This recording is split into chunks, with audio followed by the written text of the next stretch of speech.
할렐루야. 오늘은 초대교회의 오순절 성령 강림을 기념하는 성령 강림 주일입니다.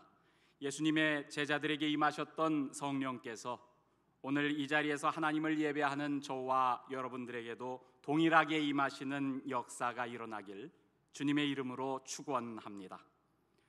여러분, 오랜만에 뵙지요? 아시는 것처럼 전 2달간 안식월을 얻어서 한국에 다녀왔습니다. 한국에서 암 투병 중이신 어머님과 함께 지내다가 돌아왔는데요. 코로나 때문에 자가격리했던 시간들을 제외해도 거의 6주가량을 부모님 댁에서 지내고 온 것 같습니다. 아마도 결혼해서 분가한 이후로 가장 오랜 시간을 부모님과 함께 지냈던 것 같아요. 제게는 참 귀한 시간이었는데요. 이런 시간을 가질 수 있도록 배려해 주신 교회와 또 교우 여러분들께 감사드립니다. 한국에서 미국으로 돌아오기 전 30년 전에 신학교에서 함께 공부했던 옛 친구들을 몇 명 만났는데요. 그 중에 한 친구가 한나절 저와 함께 시간을 보내면서 저를 이끌고 간 곳이 있었습니다. 거기가 어디냐면 양화진 외국인 선교사 묘원입니다. 한국 최초 서양 의료기관인 제중원의 2대 원장으로 조선에 온 의료 선교사 헤론이 그만 이질에 걸려서 1890년에 사망한 뒤에 양화진에 안장되면서부터 양화진은 외국인 선교사 묘원이 됩니다. 그 후로 양화진 선교사 묘원에는 구한말과 일제 강점기에 한민족을 위해 일생을 바친 외국인 선교사와 그 가족들 145명이 차례로 안장됩니다. 이곳에 안장된 선교사들 중에는 우리가 잘 아는 언더우드도 또 아펜젤로도 있고 대한일 매일신보를 창간한 어니스트 베델도 있고 제중원 3대 원장으로 와서 세브란스를 세운 에비슨도 있고 고종 황제 곁에서 일제에 맞서 대항한 헐버트도 있습니다. 외국인 선교사들은 1885년부터 조선 땅에 들어와 복음을 전하기 시작했는데요. 그 당시 조선에 온 선교사들 중에 누군가는 질병으로 앞서간 배우자와 어린 자식들을 낯선 땅에 묻어가면서도 떠나지 않고 복음을 전했고요. 또 누군가는 자신이 먼저 죽어 묻히면서도 배우자와 자녀들로 하여금 복음을 전하는 사명을 이어가도록 했습니다. 무엇이 그들을 저 극동의 작고 가난하고 낯설기만 했을 미지의 땅으로 이끌었을까요? 도대체 무엇이 자신과 가족들의 죽음도 마다하지 않고 그들로 하여금 미지의 땅에서 복음을 전하게 했을까요? 화면에 보이는 지도는 양화진 묘원에 묻힌 선교사들이 한국에서 주로 활동했던 시기인 1906년에 뉴욕에서 발행된 세계 선교 지도입니다. 공교롭게도 지도에서 한국이 위치한 곳 구석에 이런 글귀가 적혀 있습니다. Ye shall be witness unto me, unto the uttermost parts of the earth. 너희는 땅 끝까지 이르러 내 증인이 되리라. 이 세계 선교 지도를 보면 땅 끝이 어디인 것 같습니까? 한국이 있는 극동, far east, 거기가 땅 끝처럼 보입니다.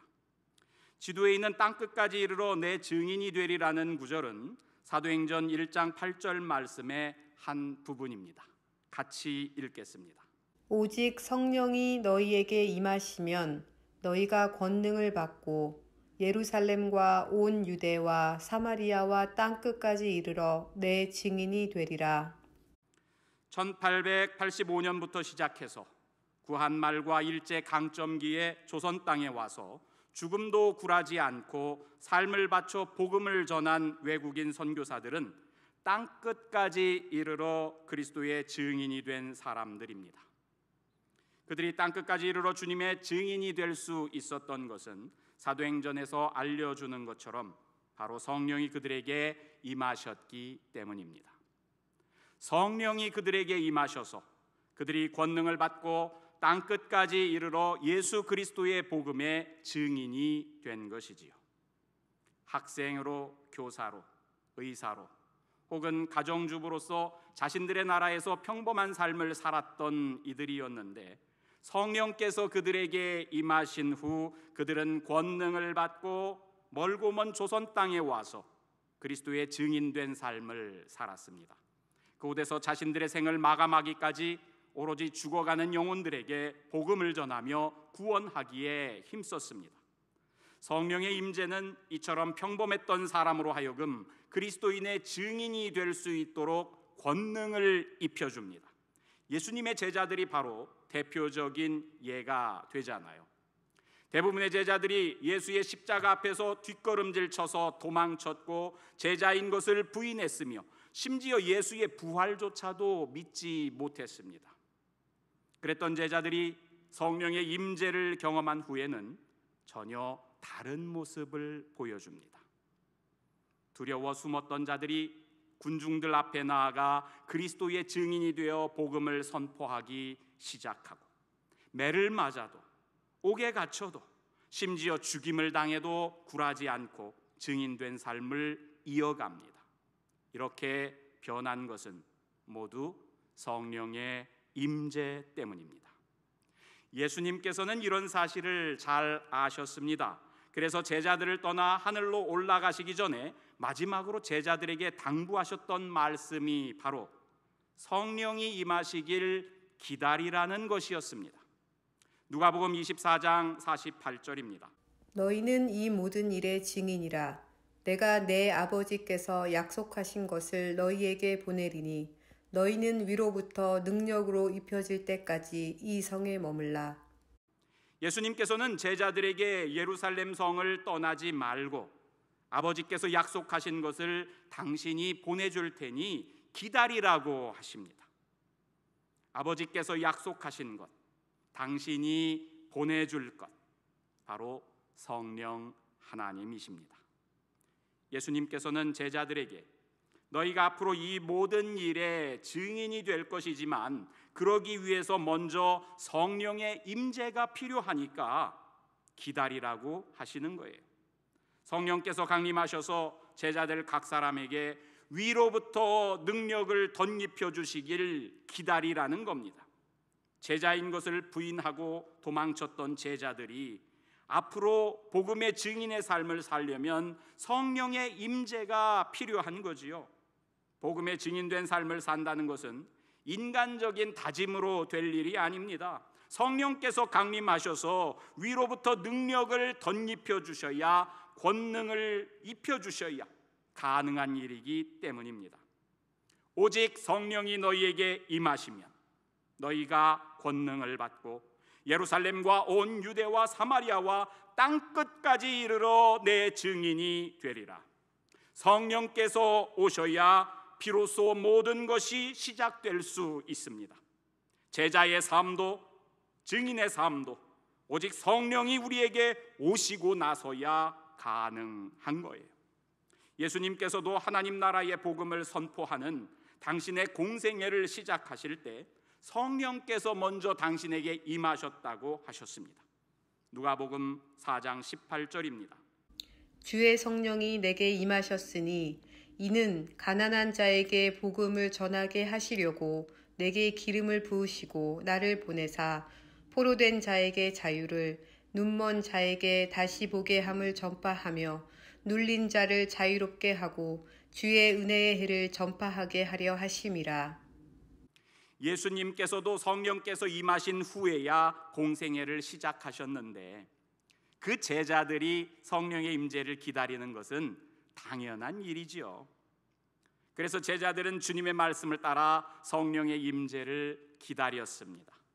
가룟 유다의 빈자리를 채워 12사도의 온전한 모습을 갖추려고 마띠아를 선출하고는 제자들 모두가 한 곳에 모여 마음을 같이하고 오로지 기도에만 힘썼습니다. 그런 중에 오순절날이 이르렀고 모인 무리들에게 성령께서 강림하신 역사적인 사건이 일어났습니다. 사도행전은 이 성령 강림 사건의 시작을 이렇게 전해주고 있습니다. 오순절 날이 이미 이름에 그들이 다 같이 한 곳에 모였더니 호련히 하늘로부터 급하고 강한 바람 같은 소리가 있어 그들이 앉은 온 집에 가득하며 마치 불의 혀처럼 갈라지는 것들이 그들에게 보여 각 사람 위에 하나씩 임하여 있더니 그들이 다 성령의 충만함을 받고 성령이 말하게 하심을 따라 다른 언어들로 말하기를 시작하니라. 본문은 먼저 성령 강림 사건이 오순절에 일어났다고 합니다. 오순절은 유대인의 3대 명절 가운데 하나지요. 6월절이 지나고 50일째 되는 날이라서 오순절인데요. 출애굽한 이스라엘 백성이 가나안에서 농경 생활을 하면서 지킨 추수감사절로 77절 혹은 맥추절이라고도 부릅니다. 그런데 여기에 한 가지 의미가 더해집니다. 유대인들이 그들의 역사 속에서 자신들의 나라를 잃어버리고 바벨론 포로기를 겪잖아요. 그동안 성전에서 제사를 드리면서 하나님의 백성이라는 정체성을 갖고 제의 종교의 신앙생활을 해왔는데 이제 예루살렘 성전은 무너졌고 자신들은 바벨론으로 끌려와서 포로로 살고 있어요. 이제는 더 이상 제의 종교의 명맥을 유지할 수 없게 된 거죠. 그때 유대인들은 자신들이 하나님의 백성이라는 정체성을 어디에서 찾을 수 있을지 고심합니다. 그러다가 발견한 것이 율법이에요. 하나님이 주신 땅도, 하나님이 주신 성전도, 하나님이 주신 다스리도록 했던 왕도 모두 다 잃어버렸지만 여전히 하나님께서 주신 율법만큼은 자신들에게 남아있는 거예요. 그래서 이때부터 율법을 중히 여기기 시작했습니다. 모여서 율법을 낭독하는 회당 문화를 만들어냅니다. 그리고 모세가 시내산에서 하나님께로부터 율법을 받은 것이 오순절이었기에 율법을 받은 날로 오순절을 기념하기 시작합니다. 그래서 오순절은 하나님이 주신 땅에서 열매를 거두며 감사하는 감사절인 동시에 율법을 주셔서 하나님의 백성으로서의 정체성을 갖도록 해주신 제헌절의 의미를 지닌 명절이 됩니다. 하나님께서 당신의 백성들에게 율법을 주셨던 바로 이 오순절에 하나님께서 예수님의 제자들에게 하나님의 영인 성령을 보내주신 거예요. 성령 강림 사건이 오순절에 일어난 것은 결코 우연이 아닙니다. 그 옛날 오순절은 하나님께서 출애굽한 히브리 백성들에게 율법을 주시면서 하나님의 백성이라는 정체성을 주신 날이라면 이 새 오순절은 하나님께서 그리스도의 제자들에게 성령을 주시면서 복음의 증인이라는 정체성을 주신 날인 거예요. 오순절은 하나님의 백성들이, 그리스도의 제자들이 하나님의 섭리 속에서 세움받았던 날인 겁니다. 하나님께서는 히브리 민족이 하나님의 백성답게 살도록 가이드하시려고 율법을 주셨고, 또 하나님께서는 그리스도의 제자들에게 제대로 된 복음의 증인이 되도록 성령을 주시면서 권능을 덧입혀 주셨습니다. 사랑하는 성도 여러분, 이제 오순절이라는 말만 들어도 율법을 주시고 성령을 주시는 하나님의 은혜와 사랑이 느껴지시지 않습니까? 오늘 본문의 두 번째 구절은 성령 강림의 현상을 묘사하고 있습니다. 하늘로부터 급하고 강한 바람 같은 소리가 있어 그들이 앉은 온 집에 가득하며 마치 불의 혀처럼 갈라지는 것들이 그들에게 보여 각 사람 위에 하나씩 임하여 있더니, 성령의 강림은 온 집에 가득한 강한 바람 소리 같았고 각 사람 위에 하나씩 임하여 앉은 불의 혀와 같았습니다.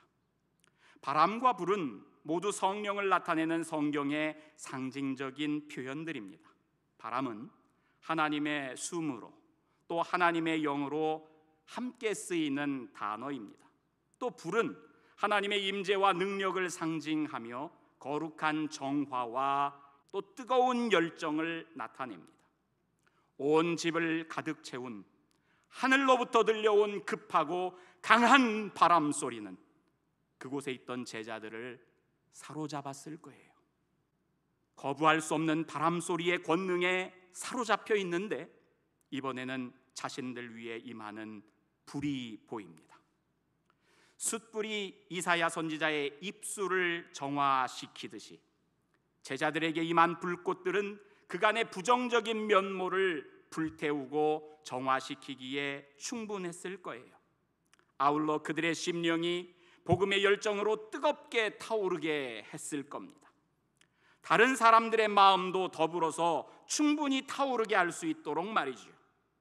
제자들에게 임한 불은 혀의 모습이었다고 했는데요, 이는 마치 이후에 제자들이 성령이 말하게 하심을 따라 말하게 될 것을 미리 이미지로 보여주는 것과 같습니다.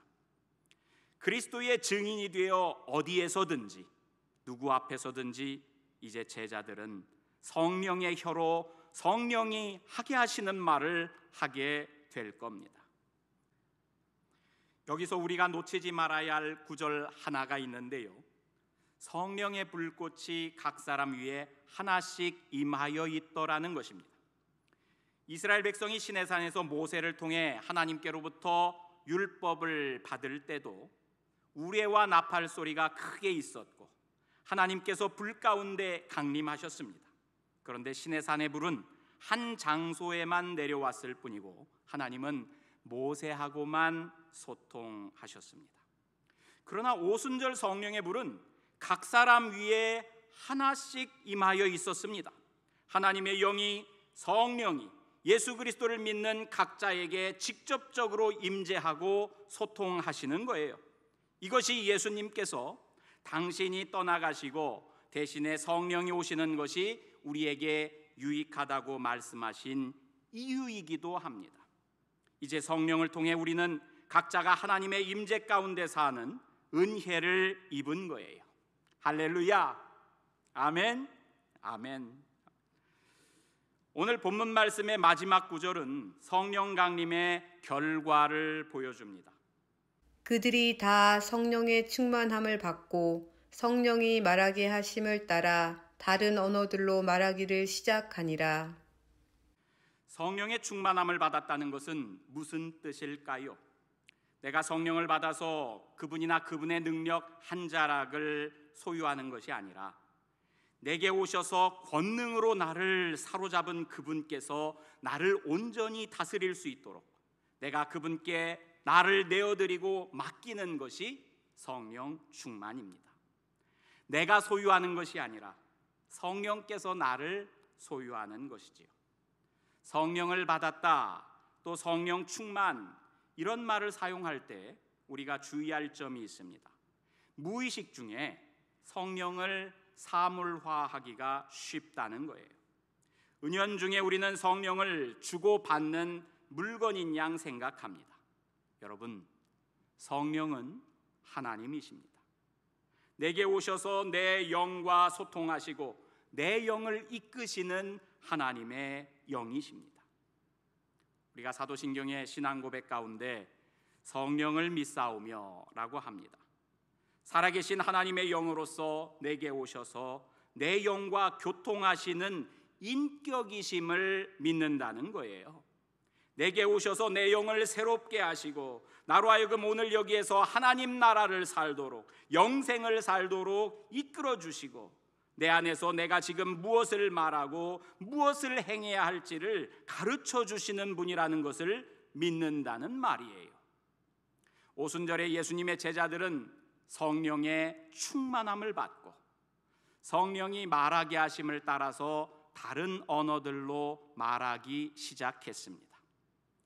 성령의 충만함을 받은 제자들이 저마다 배우지 않은 외국어를 말하기 시작했어요. 오순절 명절을 지내려고 예루살렘에 온 세계 각지에 흩어져 사는 유대인들이 그 말하는 것을 보고는 다들 놀랍니다. 갈릴리 출신의 사람들이 어떻게 세계 각지에서 온 자신들의 말을 하는가 싶어서 말이죠. 저마다 로마나 애굽이나 아시아, 리비아, 아라비아 등 다른 곳에서 와서 다른 말을 하는 사람들인데 자신들의 말로 갈릴리 촌부들이 갑자기 말을 하기 시작하는 거예요. 놀랄만하지요. 그런데 여기서 중요한 것은 제자들이 다른 언어를 말했다가 아니라 성령께서 말하게 하심을 따라서 말했다 하는 거예요. 그때 제자들이 다른 언어들로 말하고 외국에서 온 사람들이 들었던 것은 하나님의 큰 일이었습니다. 우리가 다 우리의 각 언어로 하나님의 큰 일을 말함을 듣는도다. 하나님의 큰 일, 바로 예수 그리스도를 통해 주신 하나님 나라와 복음에 대한 말씀입니다. 성령의 충만함을 받은 제자들은 성령께서 하나님의 큰 일을 말하게 하셔서 그 일의 증인으로 첫 쓰임을 받은 거예요. 성령께서는 그리스도의 증인이 될 사람에게 마땅히 할 말을 가르쳐 주십니다. 그리고 성령의 충만함을 받은 사람은 성령께서 가르쳐 주시는 대로 성령이 말하게 하심을 따라서 말합니다. 그런데 우리의 말은 입술에서만 나오는 것이 아니잖아요. 얼굴 표정에서도 말이 나오고 손짓이나 발짓에서도 말이 나옵니다. 여러분, 게리 체프만이 인정하는 말, 함께하는 시간, 선물, 봉사, 스킨십, 그런 것들이 사랑을 표현하는 다른 언어라고 했듯이 무엇을 행하고 또 무엇을 행하지 않는 것들이 우리에게 있어서 다 똑같이 말이 될 수 있어요. 이렇게 생각하면 말이라는 것이 우리 입술의 범주를 넘어서서 우리의 행위 일체를 아우르는 것이 됩니다. 그러면 성령은 마땅히 할 말만 가르쳐 주시는 분이 아니라 우리의 행할 바 일체를 가르쳐 주시는 분이다, 이렇게 말할 수도 있는 거예요. 그러면 오늘 성경 본문을 이렇게 다시 읽을 수 있게 됩니다. 그들이 다 성령의 충만함을 받고 성령이 행하게 하심을 따라 행하기 시작하니라. 오늘 말씀을 양화진 선교사 묘원에서 시작했습니다. 다시 그 묘원으로 돌아가 말씀을 매듭지으려 합니다. 1885년부터 구한말과 일제강점기에 조선 땅에 와서 죽음도 굴하지 않고 삶을 바쳐 복음을 전한 외국인 선교사들은 그들이 살던 곳에서 전문인으로 안정된 삶을 살 수 있었지만 안정된 삶을 뒤로 하고 땅끝인 조선에 와서 그리스도의 증인으로 그들의 한평생을 바쳤습니다. 오늘 성경 말씀을 그들에게 비추어 보면 그들은 다 성령의 충만함을 받고 성령이 가게 하심을 따라 땅끝 조선에 가서 증인의 삶을 시작했느니라, 이렇게 말할 수 있어요. 성령의 충만함을 받아서 자신들의 생각이 아니라 성령께서 행하게 하심을 따라 땅끝까지 이르러 증인이 된 거예요. 오순절 성령 강림 주일에 저와 여러분도 모두 성령의 충만함을 받아서 성령께서 행하게 하심을 따라 살 수 있기를 축원합니다. 성령이 말하게 하심을 따라 말하고 성령이 가게 하심을 따라 가고 성령이 용서하게 하심을 따라 용서하고 성령이 사랑하게 하심을 따라 사랑하고 성령이 주게 하심을 따라 나누어 주는 인생들 되길 바랍니다. 성령의 임재 없이 그저 내 계획과 내 의지와 내 노력만으로 버둥버둥되는 인생이 아니라 성령의 충만함을 받아서 성령의 능력으로 성령의 인도하심으로 내게 주어진 것을 능히 감당하며 사는 인생들 되길 주님의 이름으로 축원합니다. 아멘.